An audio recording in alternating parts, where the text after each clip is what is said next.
بسم اللہ الرحمن الرحیم۔ پہلا کلمہ طیب، طیب معنی پاک، لا الہ الا اللہ محمد رسول اللہ، لا الہ الا اللہ محمد رسول اللہ،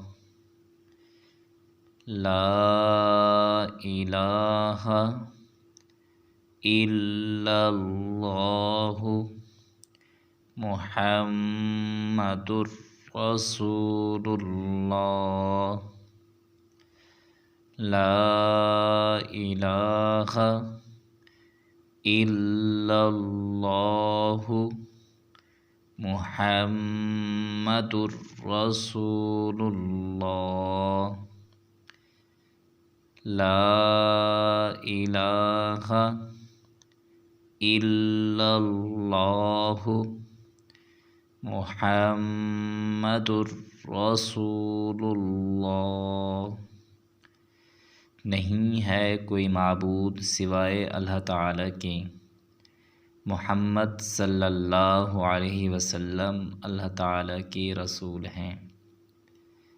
فضیلت، حدیث میں ہے جو کوئی صدقے دل سے یعنی سچے دل سے اس کلمہ کو مانے اس پر دوزخ کی آگ حرام ہے، مگر عمل شرط ہے، کیونکہ جب وہب بن منبہ رحمہ اللہ تابعی سے کہا گیا کہ کلمہ جنت کی کنجی نہیں، تو انہوں نے فرمایا ہاں، ہر کنجی کے لیے دندانوں کی ضرورت ہوتی ہے، تب تالا کھلتا ہے ورنہ نہیں کھلتا۔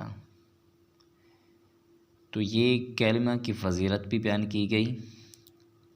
ہم نے اس کلمہ کو پڑھا بھی صحیح اور ایسے پڑھنا ہے جیسے میں نے پڑھا، چونکہ یہ ایمان میں داخل ہونے کے لیے شرط ہے۔ ایمان کے لیے ضروری ہے کہ پورے دین کو ماننا۔ اللہ تعالیٰ نے جتنا دین آپ صلی اللہ علیہ وسلم کو دیا، پورے دین کو ماننے کا نام ایمان ہے۔ تمام انبیاء کو، آپ کے صحابہ کو، تمام کو ماننے کا نام دین ہے، لیکن اسلام سے نکلنے کے لیے، اسلام سے خارج ہونے کے لیے، یعنی انسان کے کافر ہونے کے لیے یہ ضروری نہیں کہ ساری چیزوں کا انکار کرے۔ کسی ایک چیز کے انکار سے انسان کافر ہو جاتا ہے، ایمان سے خارج ہو جاتا ہے۔ تو اس لیے انسان کو ہر وقت کلمہ پڑھتے رہنا چاہیے۔